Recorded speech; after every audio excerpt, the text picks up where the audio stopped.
Hello again, and welcome to our series, The Great Awakening. Today, we're going to focus on the last part of our video on the Gospels. Eileen. Yes, this is part 3, our final part of the Gospels. We did it in 3 parts because there's so much to take in about the Gospels. Now, last week I focused in on the resurrection and explained that the resurrection, as we're told it in the Gospels, is simply a story. It did not happen. It is symbolic of the fact that there is no such thing as death. We surmount death. We overcome death. We just simply transmute into a higher form of energy. I want to focus in now on another person in the Gospels who's been given a very, very, very bad record, and that is Mary Magdalene. There are 2 women in the Gospels who were around Jesus. And what did the early church fathers do with those 2 women? They made a virgin out of one, and they made a prostitute out of the other. Where did that title of prostitute that was put on Mary Magdalene, where did that start? Well, it originated in 591 CE, Common Era. 591, with Pope Gregory the Great. In his homily 33, this is what he said. Can you find that in that book, please, Declan? This is what he said. This was the start of Mary Magdalene being castigated as a prostitute and a sinful woman. Listen to what he said.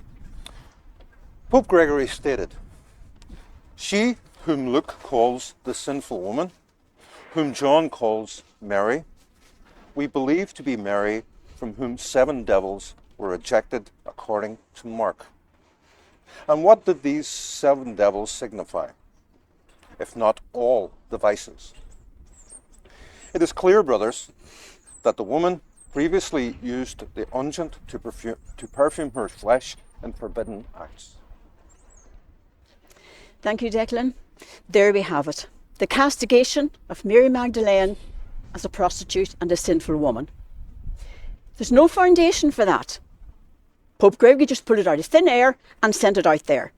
The misogyny of the early church fathers. Mary Magdalene, pointed out there to be the epitome of all the vices. In 1969, a long time later, there was a Vatican decree put out. Mary Magdalene was now to be identified with her role at the resurrection, because that's where she was the first witness to the resurrection. And it looks as if, putting her there at the resurrection was simply a token gesture.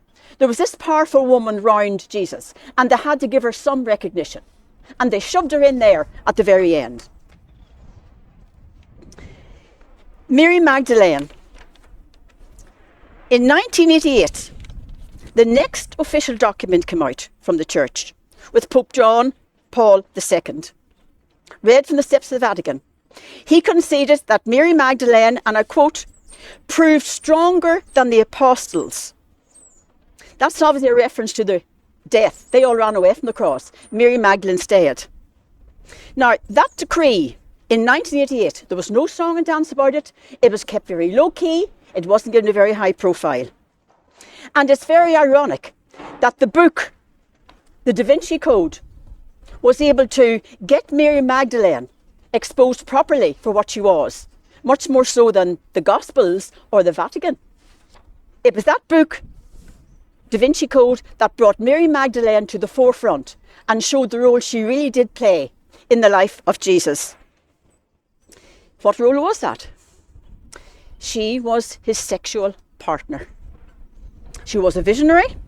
She was a high priestess, a teacher, a healer, and she taught alongside Yeshua. His name was Yeshua. She taught alongside him in his ministry. How do we know his name is Yeshua? We get that from the Nag Hammadi Gospels, found in the desert in 1947 in Upper Egypt, hidden there to avoid the purges of the Christian church, because they did not coincide, they did not tally with the 4 canonical Gospels.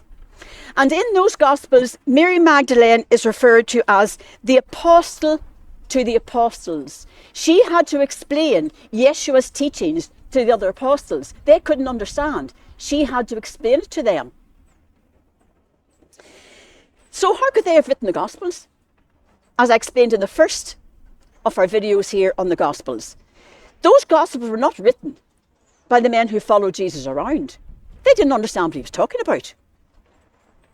The Gospel of Philip, one of the Nag Hammadi scripts, tells us about the bitter rivalry between the male disciples, especially Peter, directed at Mary Magdalene. And we see that too in Leonardo da Vinci's famous painting of the Last Supper. He had to hide the truth because his life was in danger if he exposed that truth. And in the Last Supper, we see on the right-hand side of Jesus who is sitting, Mary Magdalene. She's right next to him on his right side. And all the other male apostles have their fingers stuck in the air. They're gesticulating angrily at her because they resent her so much.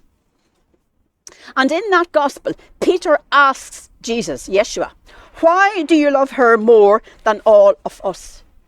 Why do you tell her things you don't tell us? And the Gospels tell us the teacher loved her, she was called Miriam of Magdala, more than all the disciples. He often kissed her on the mouth.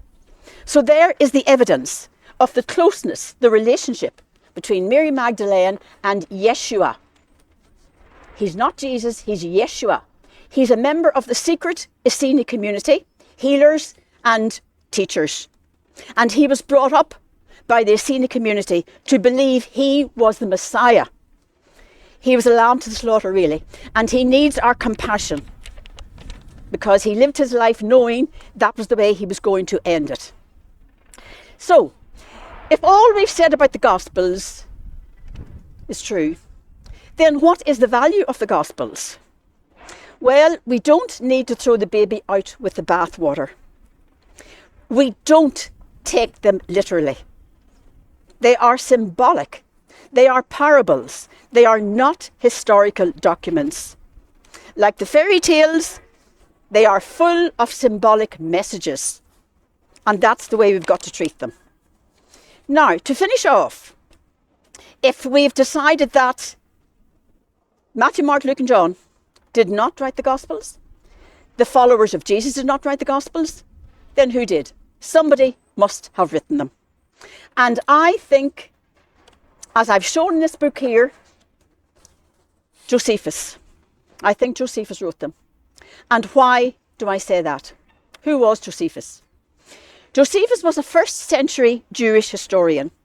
And his famous works are Jewish Antiquities, the whole history of the Jewish race, and the Jewish War, the whole history of the war between the Jews and the Romans. He was a rebel leader. He was an insurgent.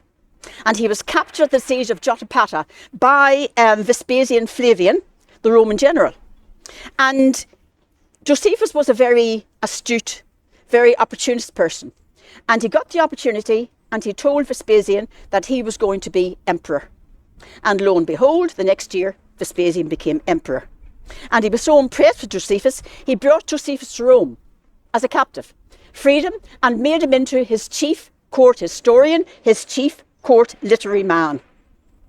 And the Gospels are a weapon of propaganda against the Jewish people. And who better to write that propaganda than one of their own? He's their chief propaganda machine. He remains to this day an enigma. He's gone down in history as a turncoat, a betrayer of his own people, the supreme opportunist. But his fingerprints are all over the Gospels. The Jews were not waiting for a peaceful Messiah, like Jesus turned the other cheek. They were waiting for a militant Messiah. The Gospels are all Roman propaganda to squash that expectancy and to make Jesus tell the Jews to pay your taxes to Caesar, slaves obey your masters, turn the other cheek, love your enemies and do good to those that persecute you. Look at the Roman propaganda going on there against the Jews.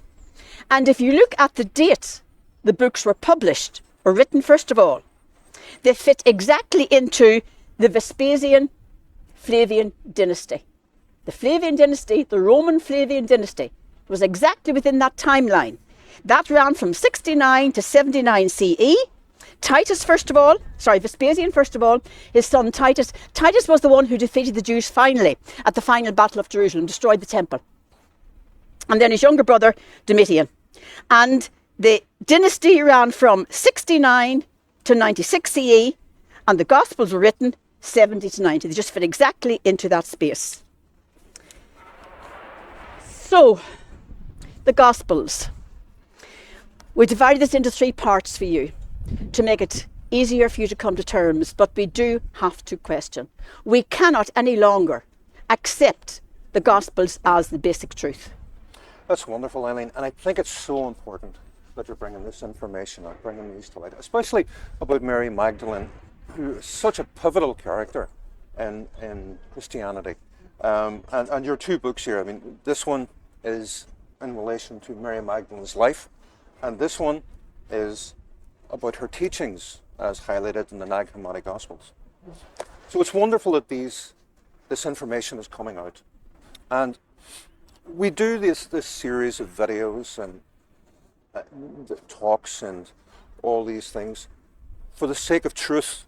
We don't want to strip anyone of their faith or their hope. In fact, quite the opposite. But now is the time that we must question. We must ask the questions. We must be authentic. Our world must be authentic.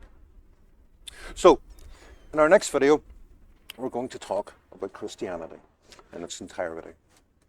So until then, namaste. Until then, namaste.